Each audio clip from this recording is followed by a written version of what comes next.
Estamos a la entrada del campo de concentración de Auschwitz, el símbolo del Holocausto. Y aquí la inscripción, Arbeit macht frei, el trabajo libera. La inscripción que estaba a la entrada de cada uno de los campos de concentración y que se ha impuesto como el símbolo de la muerte, que era lo que imperaba aquí. Por aquí entraban no solamente algunos prisioneros, la mayoría lo hacían por tren, sino también las autoridades. Al campo llegué casi, faltaba poco para cumplir 12 años. Y nosotros, usted sabe, nadie sabía para qué he venido. Nosotros hemos venido, hemos sobrevivido, hemos venido para fines experimentales médicos.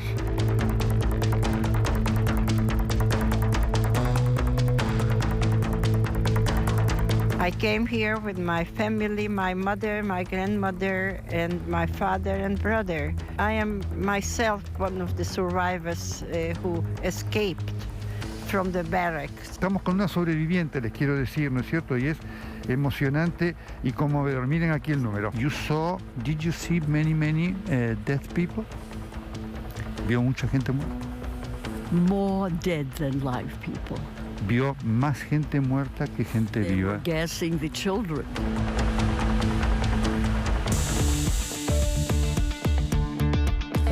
¿Qué tal? ¿Cómo les va? Muy buenas noches. Bienvenidos a otra emisión de El Corresponsal.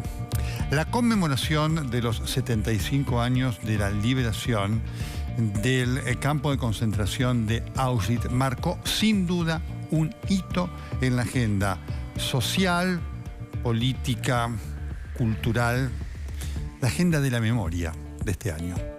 Y estuvimos nosotros allí, recorriendo con todo detalle lo que significó no solamente la conmemoración, sino la vivencia que generó para nosotros y también para los sobrevivientes esa experiencia.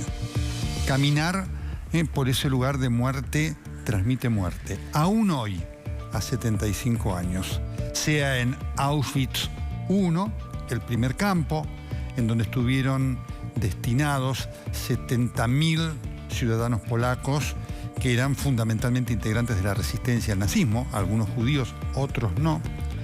Auschwitz II, que fue el campo de exterminio más grande de todos los muchos que hubo durante el nazismo. Allí murieron 1.100.000 personas, junto con el campo de concentración y, por supuesto, el complejo de Auschwitz III, llamado Monowitz, en que en el colmo de la perversión, porque esta es una de las cosas que vamos a estar compartiendo con todos ustedes hoy, como lo compartimos durante toda la cobertura, no fue solamente el campo de concentración como sinónimo de muerte, que ya de por sí es mucho, sino de perversión.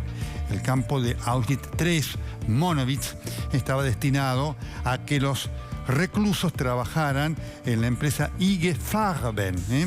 IG Farben significa Industriegemeinschaft Fabrikindustrie, que era el lugar de las industrias donde se producía el ciclón B, que era el gas que utilizaba Auschwitz II para matar a la gente. Es decir, los propios reclusos eran los que trabajaban en la fabricación de ese gas que mataban a otros. Todo esto es lo que vivimos, recogimos, experimentamos, reflejamos con nuestro paso y con los testimonios que nos conmovieron. Y todo eso es lo que vamos a estar compartiendo en esta emisión del Corresponsal, que comienza así y aquí.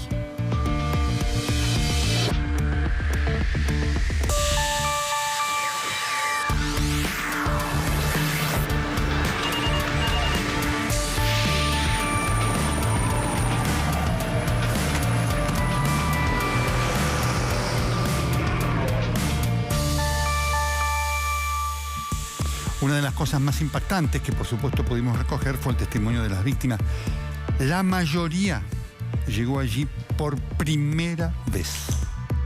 Después de 75 años, imaginen ustedes, ¿no? Eran chicos cuando estaban allí.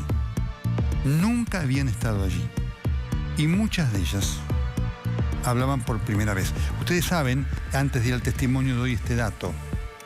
Las víctimas de Auschwitz, los sobrevivientes, hablaron después de la película La lista de Schindler, ante un registro histórico que produjo Steven Spielberg. Antes nunca habían hablado, para que usted se dé cuenta de lo que significa en el en la psicología de una persona cargar ese lastre. Muchos de ellos estuvieron allí por primera vez y con ellos hablamos. Estos son los testimonios.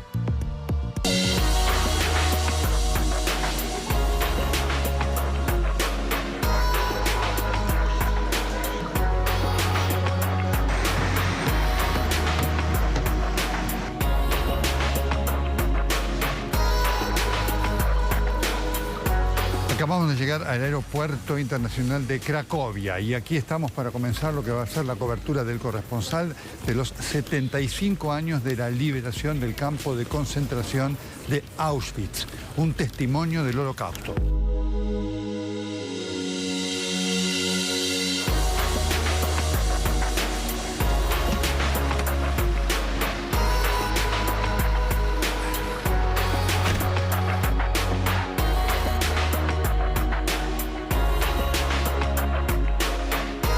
Estamos comenzando esta mañana de domingo, va a ser el primer viaje que vamos a hacer a Auschwitz en esta primera aproximación, para este lugar que representa el testimonio vivo del horror que se vivió durante el Holocausto del nazismo.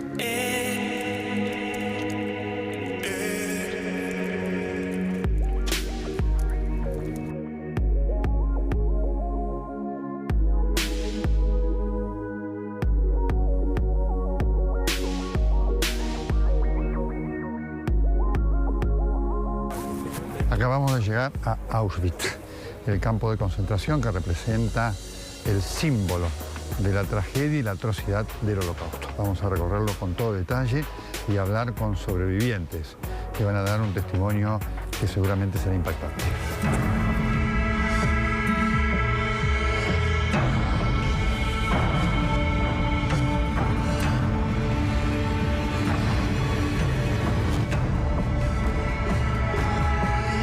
Al campo llegué casi, faltaba poco para cumplir 12 años.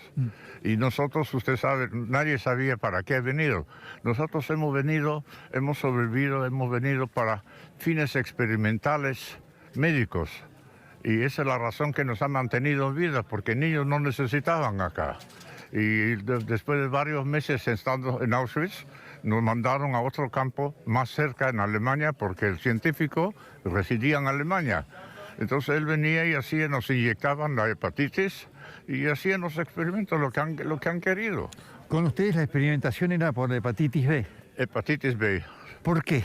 ¿Por qué? Porque la tropa alemana que combatía en el este tenía muchos casos de contagión de hepatitis y era urgente que encuentren una vacuna. Y el médico supuestamente era el más adelantado porque él ya tenía sus pruebas en animales. Lo único que le faltaba eran los animales de dos patas, que eran nosotros, para terminar. Y mandó la correspondencia en el Ministerio de Salud, le autorizaron que se tomaran presos políticos y enemigos del Reich para hacer los experimentos que serán condenados a muerte.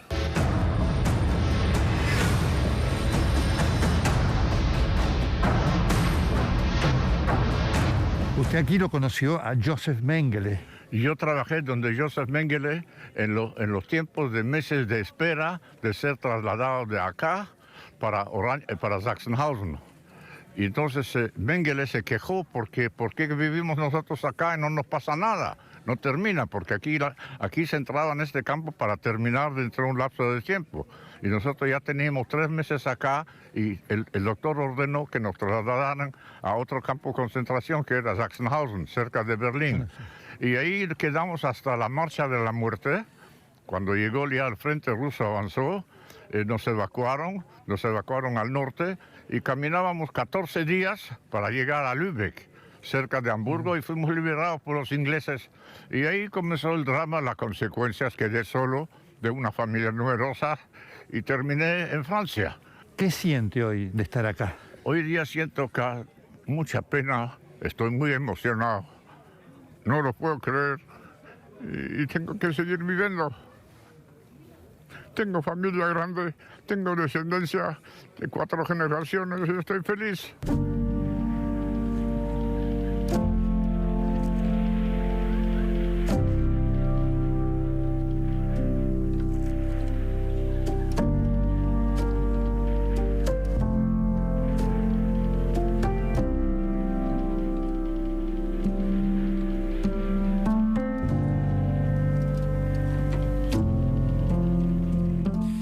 Testimonios impactantes. La vivencia que tuvimos fue única. Y como ustedes vieron, había atrás de Heinz, este es el nombre, dos personas, la nieta y el hijo. Cuando terminó de hablar con nosotros, la nieta y el hijo, por supuesto, se pusieron a llorar. Y nosotros se nos puso, a todo el equipo que estábamos allí, Maximiano Heiderscheid, Matías Revela, Martín Magali, se nos puso la piel de gallina. Y entonces la nieta lo abrazó a su abuelo y le dijo: abuelo, gracias por vivir y gracias por contarlo. Este es el valor de estos testimonios que estamos compartiendo con ustedes esta noche. Claudio Perlman, ¿qué tal? ¿Cómo estás? Un gusto acompañarte. ¿Qué significó para ustedes esta conmemoración, al margen de la conmemoración de lo pasado? ¿Qué significa esto para el presente y para el futuro? Tuvimos la oportunidad de compartir juntos en esa gigantesca carpa que se montó en la entrada de Birkenau a un sobreviviente que decía que después del Holocausto, si a él le preguntasen cuál debería ser el nuevo mandamiento que se debería incorporar para que sea una enseñanza de la humanidad, él decía que debería ser: no sean indiferentes. Y creo que esto es lo que nos enseña el Holocausto. La tragedia, la mayor industria de muerte que hubo, donde millones de personas fueron asesinadas, 6 millones de judíos perecieron durante el Holocausto. Auschwitz, en este lugar donde pudimos recorrer 1.100.000 víctimas, ante la indiferencia del mundo. Y creo que el aprendizaje es de nunca más. Y nunca más quiere decir que tenemos que ser sensibles al sufrimiento del otro, tenemos que tener la capacidad de poder aprender. El valor de este programa es poder conocer, poder entender, para que esto se convierta en un mecanismo de prevención de nuevos genocidios. Porque si entendemos lo que nos pasó y somos sensibles hacia el sufrimiento del otro, es cuando vamos a poder decir que nunca más, que no va a volver a suceder, porque cada uno de nosotros va a ser capaz de comprometerse para que esto no suceda. Esto le dio, y esto fue una vivencia muy fuerte, inclusive estuvo en uno de los discursos, junto con los sobrevivientes de las autoridades, y por eso me interesaba estos minutos, de algunas de las autoridades que decían: el valor de esto es hacia futuro para todos, ¿no es cierto?, para estar atentos ante lo que nos puede pasar a nosotros y a otros, porque creo, Claudio, que eso le terminó dando un significado absolutamente distinto del que ya de por sí tenía esta conmemoración. Y justamente esta es la tragedia que ocurrió. Sobrevivientes en este 75 aniversario. Es la segunda vez que se hace un acto de esta naturaleza. La primera vez fue en esta magnitud en los 70 años y probablemente para los 80 años van a ser muy poquitos los sobrevivientes que van a quedar con vida, portadores en sus cuerpos y en sus almas del sufrimiento y de este mensaje que a partir de su experiencia, de su relato, de su vivencia, el poder decir: esto no puede volver a repetirse. Y el no puede volver a repetirse es lo que decimos nunca más. No puede volver a suceder. Nos demanda un compromiso, Nelson, de sensibilidad a cada uno de nosotros. ¿Cómo están hoy las generaciones jóvenes, tanto pertenecientes a la comunidad judía como en general, digamos? Porque este es el sentido que ha tenido esta conmemoración con este discurso hacia adelante, ¿no? Es decir, esto es para todos adelante. Lo que pasó, pasó y lo recordamos, con la exigencia de justicia, con el dolor, y lo recordamos para que no pase más. ¿Cuál es hoy la sensibilidad que hoy hay en cuanto a que esto siempre puede volver a repetirse y genera alertas? Bueno, justamente ese es el trabajo, esa es la importancia, porque después de Auschwitz volvieron a pasar cosas. Cuando cayó Yugoslavia y se disgregó en la misma Europa, a pocos kilómetros de Auschwitz, hubo en Bosnia, en Serbia, matanzas también. En África conocimos la matanza de Hutus contra Tutsis y verdaderamente sentimos que a veces tropezamos con la misma piedra.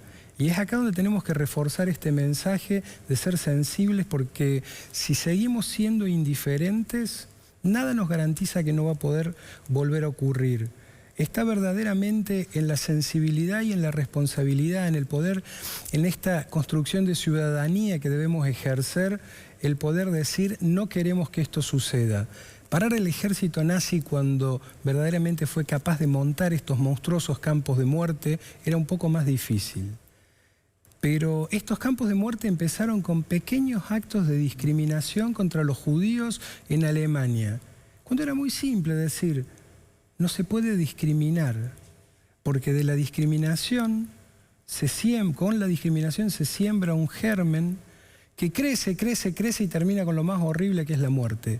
Por eso que tenemos que construir esta sensibilidad y esta solidaridad, esta convivencia, ser proactivos en construir convivencia, en entender que las diferencias nos enriquecen, que el pluralismo es un valor de la sociedad y que como seres distintos damos matiz, damos vida a cada uno de nuestros países. Y en ese sentido, el no discriminar, el aceptar las diferencias es la mejor forma de prevenir que cosas así puedan evolucionar para convertirse de nuevo en campos de muerte. Vamos a seguir compartiendo testimonios que hablan de la historia con proyección futura, porque este es el valor. Este es el valor de esta conmemoración. Por favor.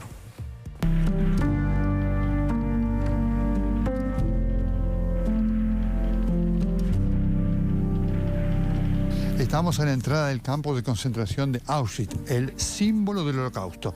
Y aquí la inscripción, Arbeit macht frei, el trabajo libera.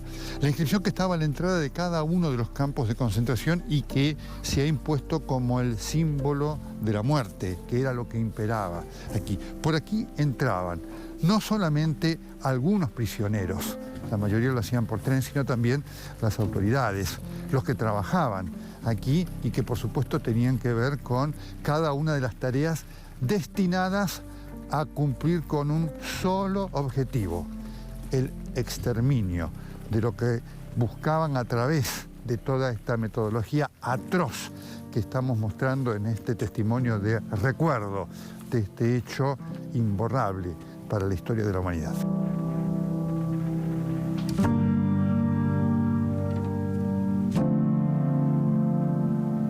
Did you know anything about this camp, before entering? No, I had no idea. I never heard anything, no. You came here with your family? I came here with my family, my mother, my grandmother, and my father and brother. Of course, a lot of my family came also here, but not from the same town and not from at the same time, because the Hungarian people have been extinguished here in Auschwitz. I am myself one of the survivors who escaped from the barracks. In every, I don't know how familiar you are with Auschwitz, but in every barracks was somebody who was the Blockältester. Yeah, she was the one who took care of the barracks. She was the head of the barracks. And one night, she went around the barracks and she was very low, sotto voce. She said, "Children, those of you who can leave the barracks before 12 o'clock this night, try to do it. I can tell you how." And I was one of those who climbed up, and there was a tiny little window that opened, and I jumped.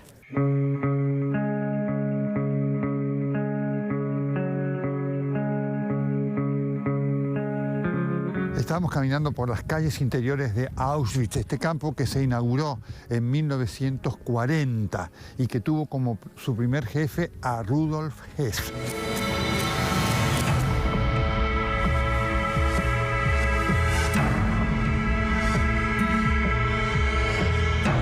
El campo se liberó el 27 de enero de 1945. Fueron las tropas del Ejército Rojo de la Unión Soviética las que aquí llegaron y se encontraron con esta muestra del horror. Los primeros que vinieron aquí como prisioneros fueron integrantes de la resistencia polaca, no solamente pertenecientes a la comunidad judía, sino intelectuales que se oponían con absoluta pasión y militancia no solamente al nazismo, sino también a la trágica ocupación de Polonia. Estas son las calles que nos recuerdan el horror de aquella historia.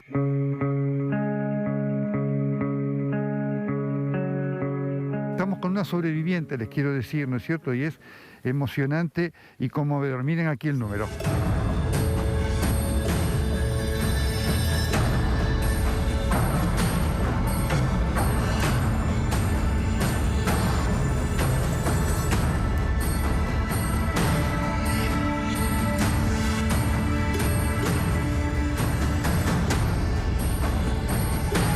What did your parents, My father was in Dachau. el papá estuvo en Dachau, My mother was with me la mamá estuvo con ella until they separated us. hasta que la separaron. We both thought, because I was with my mother, that we will just die. It's a matter of when. Pensaban los dos que iban a morir sin ningún tipo de alternativa. So it was a kind of surprise that you were able to survive or escape. Well, at the end of the war, almost when the Allies were coming, and they were taking all these people out, Al final de la guerra y cuando estaban tomando a toda la gente hacia afuera, my mother came la mamá vino to the children's place, al lugar de los chicos and she took me y la tomó a ella to a women's hospital, a un hospital de mujeres and she put me with a corpse. y lo puso a ella con fundamentalmente los soldados, sí.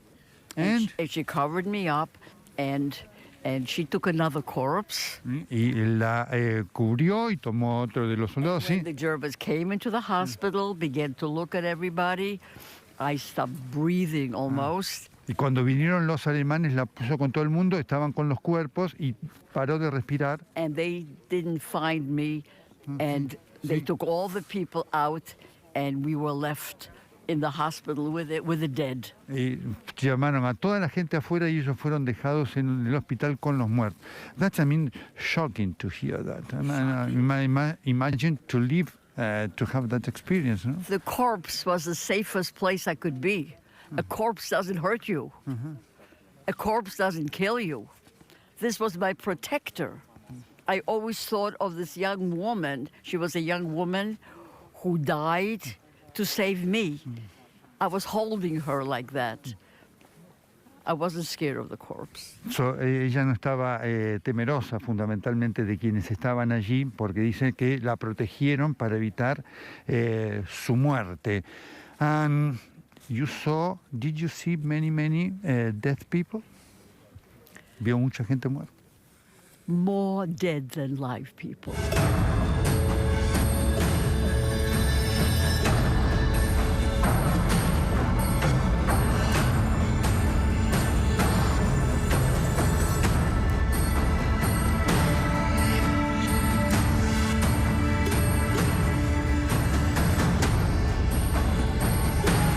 We were in the children's place. All the children were taken. We were the last barrack. And somehow they took us, got undressed, and they sent us back for some reason. I don't really know why.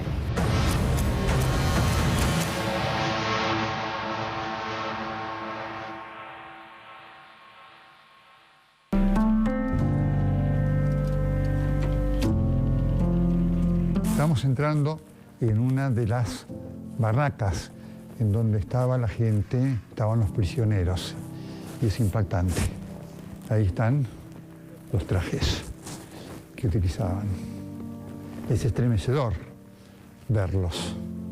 Y ustedes ven una ropa absolutamente inadecuada para lo que era la extrema dureza de la temperie. Acá estamos con una temperatura en este momento de 1 grado bajo cero. Y por supuesto aquí están las fotos de quienes fueron los detenidos en este barracón. Hay 3 fotos de cada uno con el número correspondiente y la identificación de la persona.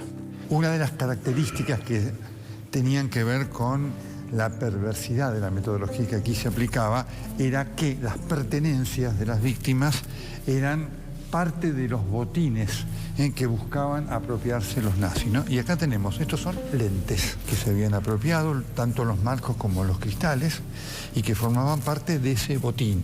También había relojes, cadenas, dientes de oro, muletas, prótesis, corset que se utilizaban, jarrones de distinta calidad, algunos muy finos de porcelana, otros no tanto, calentadores, fuentes. Es todo un container gigante que está hasta el tope cubierto por estas pertenencias.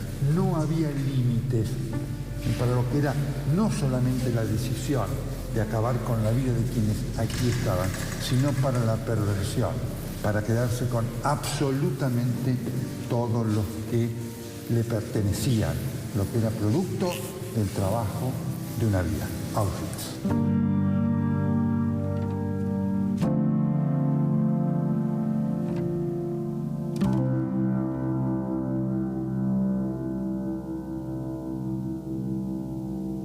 Impactantes testimonios los de los sobrevivientes.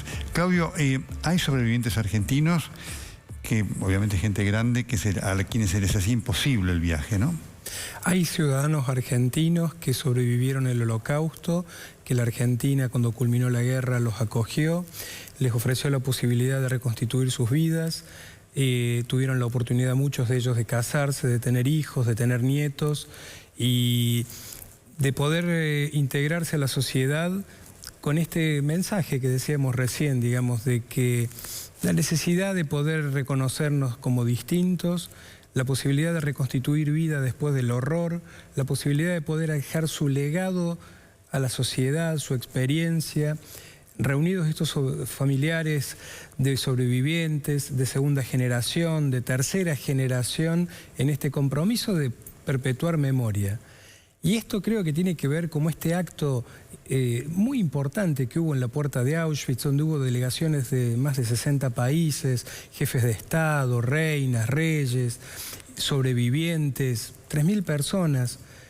Creo que tienen una doble finalidad y creo que es importante entender que no solamente hay que recordar, sino también que hay que hacer recordar. A quienes tienen más dificultad de entender la importancia de esto, es como un tironcito de orejas y decirles, esto es importante incorporarlo, esto es importante saber qué pasó. Y esto es también trabajar para que no vuelva a suceder. Más testimonios de Auschwitz, y que forma parte de esa contradicción que uno encuentra a cada momento, ¿no? Porque uno se va desplazando y cada momento tiene que ver con la muerte. Y cuando uno lo dimensiona, ve ese contraste que estremece. Esto nos pasó en la sala de prensa.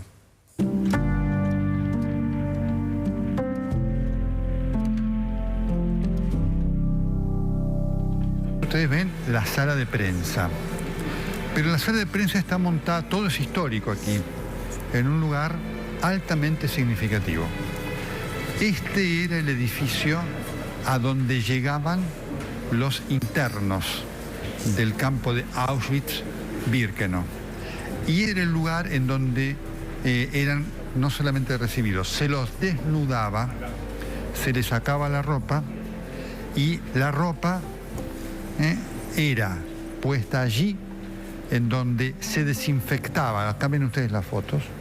Se desinfectaba tanto la ropa que ellos traían como también los trajes a rayas que iban a usar.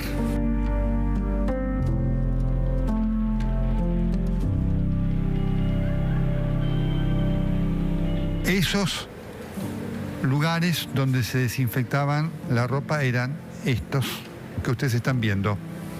Estos son originales, no están absolutamente modificados en nada.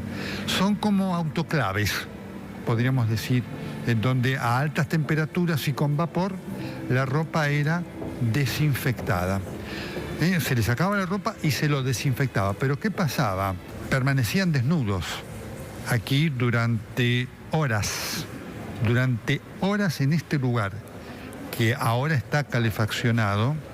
Hace 75 años no había calefacción y entonces permanecían desnudos los internos, mujeres, varones, niños, hasta que se les asignaba ropa.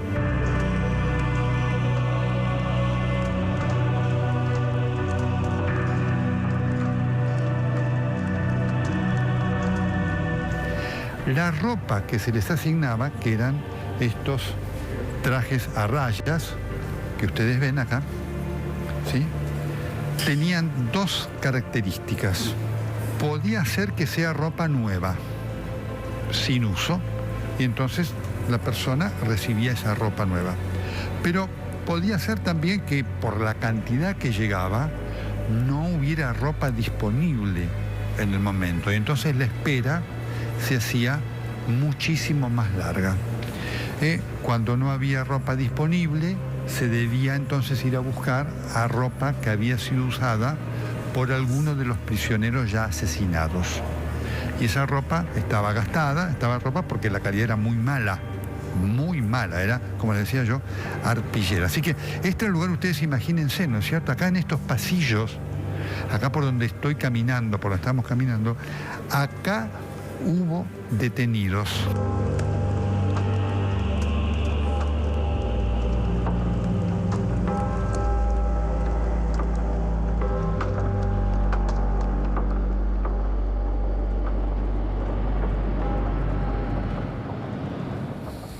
Si tuvieras que resumir qué te dejó esta conmemoración, Claudio.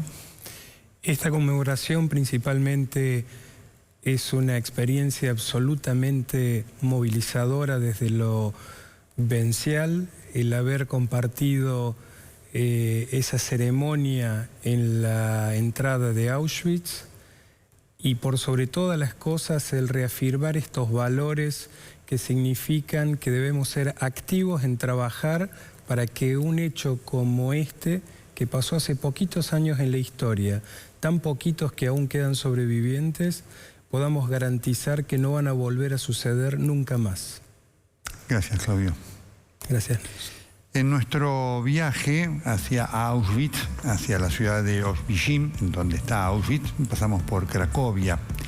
Y por supuesto el primer elemento que fue premonitorio de la tragedia, de la barbarie, fue el gueto, fueron los guetos, que los hubo en Polonia fundamentalmente, en otros lugares también, durante el tiempo previo a la instrumentación de la solución final. Y el gueto los guetos tuvieron como centro fundamental los barrios judíos. Fuimos al barrio judío de Cracovia y este es el testimonio.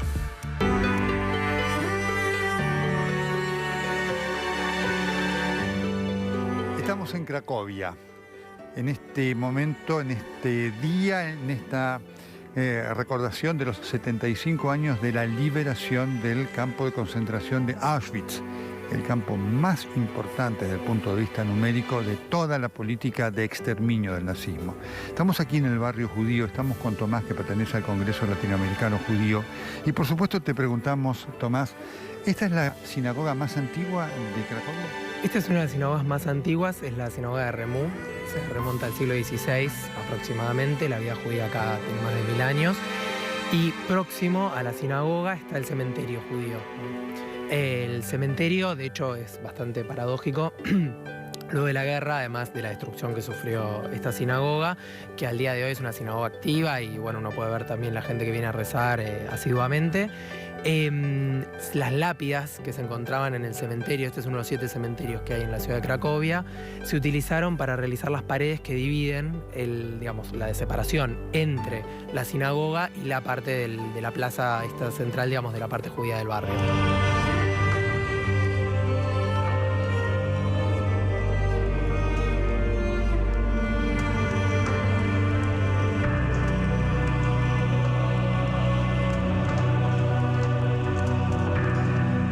Dentro de la cosmovisión, además del nazismo, Polonia, cuando es invadida en el año 39, automáticamente lo que sucede es que la producción de la invasión del nazismo produce el corrimiento de la población y las medidas, digamos, todas las medidas antisemitas y antijudías de desplazamiento que se empiezan a incorporar, automáticamente son también aplicadas a la población polaca. Claro. Básicamente estamos hablando de una población exterminada de aproximadamente 3 millones de judíos.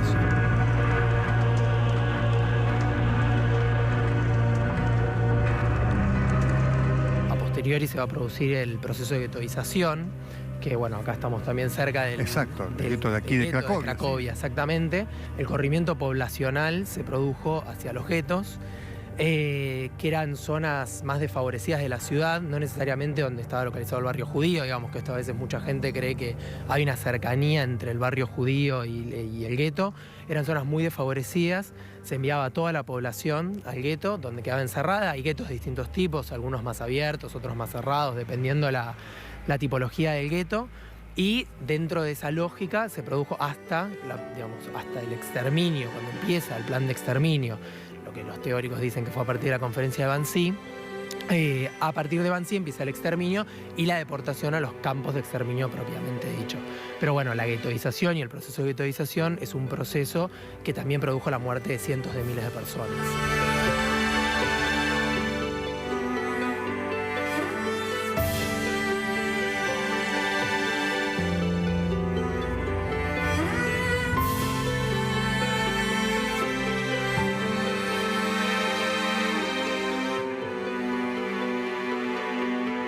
El entendimiento de la humanidad respecto de lo que sucedió aquí es un antes y un después. Yo creo que de todos modos el crecimiento del antisemitismo que estamos sufriendo a nivel internacional, acompañado digamos en acciones concretas que uno puede ver en Estados Unidos, en distintos países, en nuestro país, digamos. Yo creo que esto básicamente viene de la mano igual de una enseñanza muy grande. Hay países que han hecho un gran trabajo de memoria, de concientización, y otros que, bueno, queda mucho por trabajar. De todas maneras, me parece que siempre lo más esperanzador tal vez es la juventud y la capacidad de tomar todos estos aprendizajes y poder convertirlos en una cuestión resiliente, ¿no? En una cuestión de mejoría de la condición de la humanidad.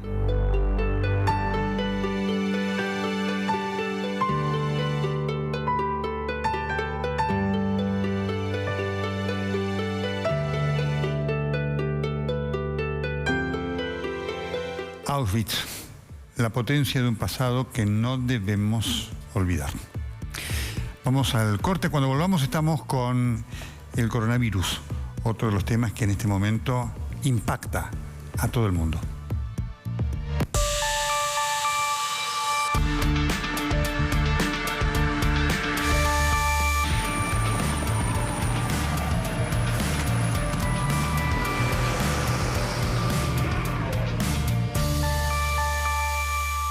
El presente nos lleva a dedicar este segmento a una verdadera epidemia mundial que se está extendiendo obviamente por distintos países, que se generó en China y que está dando pie a un temor extendido en relación a cómo prevenirlo y cómo actuar. El coronavirus. Está en Beijing Li Shu, que es periodista, a quien estamos saludando en la madrugada. ¿Cómo estás? Muy buenas noches. Hola, muy buenas noches en Beijing y también muy buenas tardes para Argentina, doctor. Bueno, contanos cómo están las cosas allí.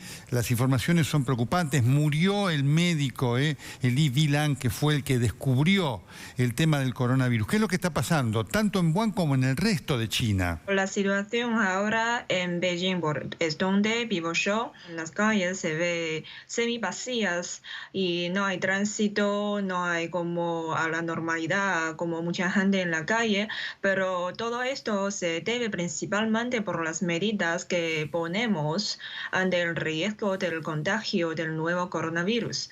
Pero mientras tanto la vida está bien, el suministro de verdura y también como otros servicios públicos en Beijing siga funcionando bien.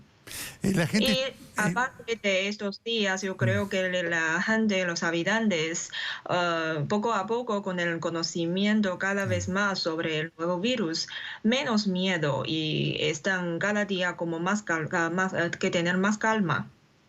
Correcto. ¿Cuál es el nivel de disciplina en cuanto a la actitud de la gente para respetar las normas, en cuanto a higiene, en cuanto a estar en lugares cerrados, no tomar contacto con personas sospechosas? ¿Cómo está funcionando eso? O sea, por el momento las autoridades se han extendido las vacaciones oficiales del Año Nuevo Lunar. Originalmente sería una semana que inició desde el 24 de enero, pero se ha prolongado, por ejemplo, tomamos el ejemplo de la capital china hasta el 8 de febrero. Entonces, es decir, por el momento todavía la mayoría estamos en vacaciones, pero eso es una medida de urgencia para evitar más contagios, y mientras tanto también hay otras medidas, por ejemplo, compartir como precauciones con toda la población a través de todos los medios de comunicaciones de China. Y aparte de eso, yo creo que también está como crear la conciencia en la población, que tengamos en cuenta en mente cuáles son medidas que nos puede ayudar o servir protegiendo del virus. Y también por la parte de los estudiantes, la mayoría de las escuelas y las universidades se ha retrasado el inicio del nuevo semestre.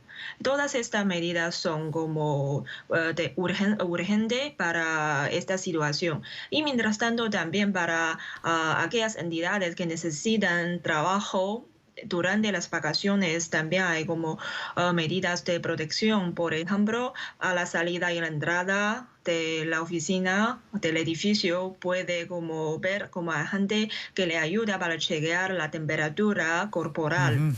Y también se nota que ahora casi en la calle todo el mundo aplicamos mascarillas, o sea, barbijo. Correcto. El fallecimiento del médico que lo descubrió, Li Bilan, que además, recordamos, él había advertido sobre esto, fue obligado a pedir perdón y luego la justicia reconoció que él tenía razón. ¿Qué impacto ha tenido esto? Sí, fue una noticia muy triste anoche en toda la red social en China. También es como se nota como hay como mucha gente estaba esperando, pasando la noche a la madrugada para esperar para llegarse esta noticia, porque es como fue uno de los primeros médicos, como usted mencionó, que descubrió este virus, pero al principio se equivocó con SARS. Pero resultó que es un nuevo coronavirus. Ahora estamos como, yo creo que lo más importante es para conmemorar a este médico, estaremos unidos, nos esforzamos aún más para ganar esta batalla del virus. Yo creo que esta es la mejor manera para conmemorar el trabajo hecho por el médico. En el nuevo hospital que se construyó en 10 días, que fue gigantesco y que impactó al mundo, ¿hay mucha gente internada? ¿Se sabe cuál es el número cierto de afectados y de fallecidos? Sí. Lo que pasa es que no solo ellos, sino también nosotros, para cualquier habitante ciudadano en China, ahora estamos accesibles a las informaciones en tiempo real. No sé si puedo verme como en la pantalla. Tenemos como una página así. Se lo puede... Oh, no, sí, así. Sí, se ve. Pero, ok. Es una página que todos estamos accesibles. Ahora todas las cifras arriba está actualizando a tiempo real. Podemos ver... perdóname. Es una mapa de China. Aquí se dice como el número confirmado ahora es 31.270, casos sospechosos 26.359 y ahora el número de curados 1.690 y de muertos 638. Y abajo de este mapa fue las cifras propios de cada provincia, cada ciudad. Si quería chequear a tu ciudad, también puedes suscribir. Por ejemplo, si alguien está en Beijing, puede suscribir a la información de Beijing para mandar el mensaje. Así puede como conocer el resultado o las cifras, el cambio al instante. Bueno, es importante todo esto que estás diciendo. ¿Qué está pasando, por ejemplo, con turistas? ¿La gente puede viajar a China o están cerradas las fronteras? ¿Se ha tomado alguna decisión en ese sentido? ¿Se refiere a turistas extranjeros a China? Sí. Sí, eso yo creo que principalmente deben de las aerolíneas de su país, porque hay unos países ahora está suspendido el vuelo directo a China para evitar más contagio del coronavirus. Y ahora tampoco yo creo que tampoco es un buen periodo de viajar, decimos, porque todavía estamos en el periodo de propagación muy fuerte. La inflexión de la neumonía causada por este nuevo coronavirus todavía no ha llegado. Por ejemplo, yo trabajo en un medio de comunicación de China, o sea, generalmente es que en ese momento me tengo que ir a la oficina, pero ahora para evitar más contagios posibles, solo para unos casos específicos tengo que ir a la oficina y el resto de los días yo trabajo en casa con mi computador y el celular. Y tampoco que no me afecta tanto a la comunicación con mis amigos o familiares porque ahora ya tenemos como las aplicaciones del celular, utilizamos como las conversaciones instantáneas, o sea, por ejemplo, para comunicar entre familias, como conversaciones por grupo o también por conversaciones, llamadas de video, etcétera. Muy bien, te agradecemos muchísimo este contacto y además esta descripción de lo que está pasando allí en este momento en el cual lamentablemente todavía la epidemia está en fase de expansión. Desde ya, muchísimas gracias, estaremos siguiendo con mucha atención lo que allí pasa y por supuesto en todo el mundo ante este hecho que hoy a todos nos inquieta y nos interesa. Muchísimas gracias. No, gracias a usted, doctor. Muy bien, información entonces de primera en cuanto a lo que está sucediendo en China, las cifras actualizadas ante esta epidemia de coronavirus que sin duda, habiendo nacido en China, está teniendo el mayor impacto en China y está en fase de expansión en todo el mundo, lo cual exige tener una muy adecuada información de lo que sucede en cada lugar y una conducta muy disciplinada por parte de cada uno de nosotros, porque ante esta epidemia la única medida efectiva es la prevención. La pausa y ya volvemos.